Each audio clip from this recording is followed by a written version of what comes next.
uyu nguyu ni Turahirwa Moise washinze inzu y'imideri hano mu Rwanda nk'uko byagiye bikomeza kugenda bitangazwa cyangwa se nk'uko byagiye bikomeza kugenda bigarukwaho.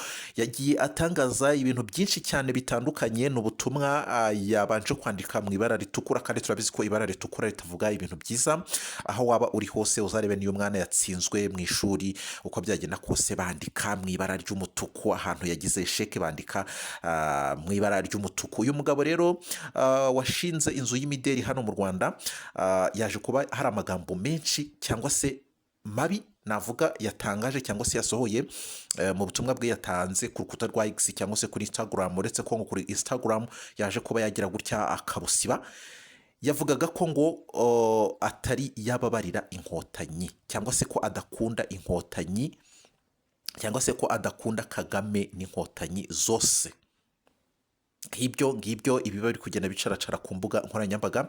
Hanyuma ikindi turi buze kugarukaho ni uko mu kanya ubwo butumwa ngiye kuba mbubasomera cyangwa se bwose ndaza kubugarukaho. Ndagusaba kugira ngo ukomeze kubana nanjye turebere hamwe. Ni ubutumwa bugera mu bika 8, ubutumwa bugera mu bika 8, byose ndabigusomera uko yabyanditse ku rukuta rwe rwa X, kuko byagiye hagaragara nubwo yaje kuba yabisiba, ariko nyuma y'aho abantu bakomeje kugenda basacinga baza kubigeraho, hanyuma barabibona ibyo yanditse. Ibyo byose ndaza kuba mbikugezaho mu kanya, ngusaba gukomeza kubana nanjye. Hanyuma ikindi ndibuze kukugezaho nuko biri gutangazwa ko cyangwa se ihuriro AFCM 23 batangaje ko ingabo za SAMIDRC na SADC aribo bamaze iminsi bari kugaba ibitero bikomeye cyane, aribo bafite ukuboko gukomeye cyane mu bitero bimaze iminsi biri kugabwa mu birindiro bya M23 yabo muri Kivu y'Amajyaruguru. Hariya Igoma murabyibuka mu ijoro ryo kuwa 11 z'ukwezi kwa kane mwaka 2025, ndetse no ku itariki 10 z'ukwezi kwa kane mwaka 2025 ibyabereye hariya muri teritwari ya Karehe muri Kivu y'Amajyepfo. Bamaze kwamburwa uduce tugera ku 8 twose mu mirwano bahanganishije na coalition FARDC, harimo za Mayimayi, harimo za Wazalendo n'abandi benshi bagiye batandukanye. Ibyo byose murabyibuka twabibagejeho mu biganiro byacu byatambutse. Ubu rero M23 ikaba yasohoye itangazo ivuga ko iri gushinja SAMIDRC na SADC bari hari mu butumwa bwo kugarura amahoro muri Kivu y'Amajyaruguru ndetse na Kivu y'Amajyepfo kugaba ibitero ku mutwe wa M23 mu birindiro byabo. Ni nyuma y'uko uyu nguyu Perezida Felix Tshisekedi yari yasabye umutwe wa M23 kuva mu bice byose bafashe, haba muri Kivu y'Amajyepfo na Kivu y'Amajyaruguru, noneho hakabaho kumvikana cyangwa se hakabaho ibiganiro by'amahoro. Ni nyuma y'uko rero ku itariki 8 z'ukwezi kwa kane mwaka 2025 ubwo yaganiraga n'ikinyamakuru Jeune Afrique, uyu nguyu ni Joseph Kabila wahoze ari perezida wa Repubulika ya Demokarasi ya Kongo guhera mu mwaka w'2001 kugeza mu mwaka wa 2019, yatangaje ko agiye kwinjira mu gihugu cya Repubulika ya Demokarasi ya Kongo, cyangwa se ko agiye gutaha, ariko akazinjira by'umwihariko mu ntara cyangwa se mu gace k'iburasirazuba kagize iki gihugu. Abandi bakaba baravuze ko agiye kwihuza n'umutwe wa M23 mu buryo bwo kugira ngo barebe ko bahirika ubutegetsi cyangwa se barwanya ubutegetsi bwa Felix Tshisekedi, dore ko uyu mutwe wa M23 nta kindi bagamije. Ariko ibi ngibi bikaba byaragiye bitavugwaho rumwe, tukaba twaragiye tubisesengura mu biganiro byacu byatambutse byabanje. Shishikariza gukora subscribe, share na comment kugira ngo tujye dukomeza kubana, hanyuma ibiganiro byacu bijye bigera kure. Murakoze cyane rero, reka twongere tugaruke turebera hamwe ubwo butumwa uyu mugabo Turahirwa Moise cyangwa se washinze inzu y'imideri, icyamamare gikomeye cyane ku isi na hano mu Rwanda, waje kuba avuga ko atari yababarira nyakubahwa Perezida Paul Kagame ndetse n'inkotanyi zose muri rusange. Mu butumwa bwe yacishije ku rukuta rwa X, yaje kuba yagira gutya arabusiba, ariko abasacinze kuri X ye bagiye babibona ibyo yagiye agarukaho cyangwa se ibyo yagiye avuga. Ni ubutumwa bugera mu bika bigera ku 8, ubwo yavugaga ati sindababarira Kagame n'inkotanyi, sindababarira Kagame n'inkotanyi zose, n'ubu turacyahigwa, ati soon on. Hanyuma rero ibibazo byagiye bikunda kugarukwaho cyane cyangwa se no mu biganiro byagiye bibaho mu minsi yashize, avuga ko yari afitanye ibibazo na ADPR. Murabizi ko uyu mugabo akundaga kumushinja bavuga ko ngo hari amafoto yagiye ajya hanze agaragara yambaye ubusa. Ibi ngibi bikaba bitaravuzweho rumwe. Hanyuma ise nawe rero akaba ngo ari pasiteri, nk'uko yagiye akunda kubigaruka muri ubu butumwa bwe, avuga ati rwose papa sinigeze mukunda, ariko naje kumukunda ubwo yampaga umubatizo. Icyo gihe ati niho naje kongera kumukunda. Hanyuma arongera avuga ko ngo yaje kongera kwibaza cyangwa se yagize ikintu gikomeye cyane muri we ubwo bamutangarizaga ko nyakubahwa perezida wa repubulika Paul Kagame agiye kwambara umwenda uturuka mu buhanzi bwe yakoze hano mu Rwanda. Nk'uko twabibabwiye hejuru, akaba yarashinze inzu y'imideri hano mu Rwanda, nicyo ashinzwe, nicyo akora. Hanyuma rero ibi byose rero uyu mugabo nk'uko yagiye akunda kubigarukaho, abantu bakaba bari kubaza byinshi bavuga bati ni gute uyu muntu ashobora kuba yarahawe uburenganzira bwose bushoboka? Ni gute ashobora kuba yarahawe opportunities zose zishoboka zibaho mu gihe abandi babuze aya mahirwe, nyakubahwa perezida wa repubulika Paul Kagame akambara igihangano cye cyangwa se akamugurira igihangano cye, umugabo akagenda akamamara, ariko kugeza ubu ngubu akaba ari uri kuvuga amagambo ameze gutya. Ni amagambo atyaye, yagiye akunda kuvuga amagambo atyaye cyane. Yavuze amagambo atyaye cyane, rero tugiye kugaruka ageze mu bika bigera mu 8, niyo tugiye kuba tugarukaho.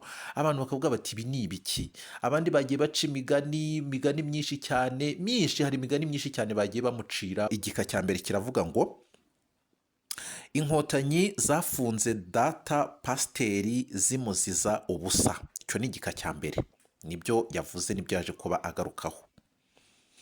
Hanyuma arongera aravuga ngo bwa mbere nagiye mu mujyi wa Kamembe, nari ngiye gusura papa afungiye i Cyangugu ndi kumwe na mama. Icyo gihe nari mfite imyaka 6, 6 years old. Hanyuma igika cya gatatu ati inkotanyi yakubise ikiboko papa ari gushaka uburyo yansuhuza kubera iminota mike babahaga yo gufata ingemu twabazaniye. Yasubiye mu gihome ntamusuhuje. Ikindi cya kane ati papa ni umurinzi w'igihango kuko Harerimana yarokoye mu rugo papa yaramuhishe, kandi murumuna papa ari mu bicishije umuryango wo kwa Harerimana. Now sate 6 years old. Akavuga ati imyaka 36 irashize. Hanyuma igika cya gatanu, ntabwo nigeze nkunda data nubwo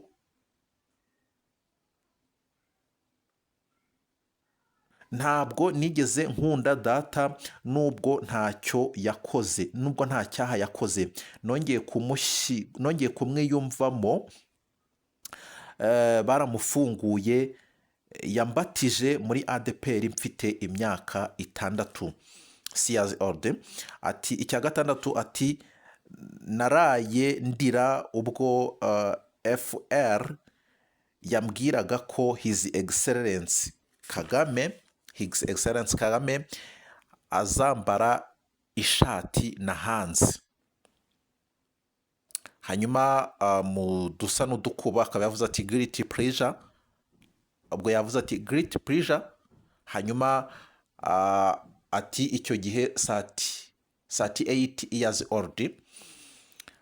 Igika cya karindwi sindababarira Kagame n'inkotanyi zose.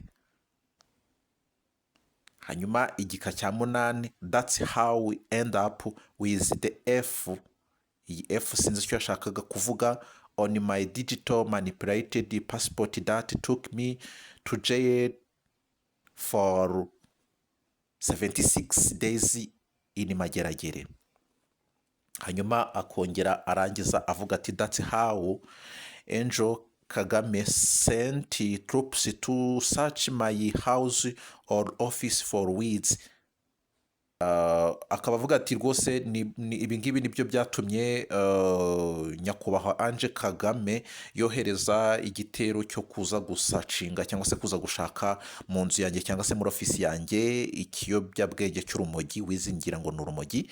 Hanyuma rero n'ibindi byinshi cyane bigiye bitandukanye. Ibi rero mbibasomeye cyangwa se mbigarutseho kubera ko ni ibintu byagiye bitavugwaho rumwe, byagiye bitavugwaho rumwe, abantu bagenda bibaza byinshi cyane bavuga bati ni gute uyu musore nyakubahwa perezida wa repubulika Paul Kagame yafashije, cyangwa se ni gute uyu muntu ufite opportunities zitandukanye muri ubu bucuruzi bwe cyangwa se muri ubuhanzi bwe butandukanye, iriya gahunda yo kwita izina, gahunda y'igihugu yo kwita izina mu Rwanda, kwita izina abana b'ingagi.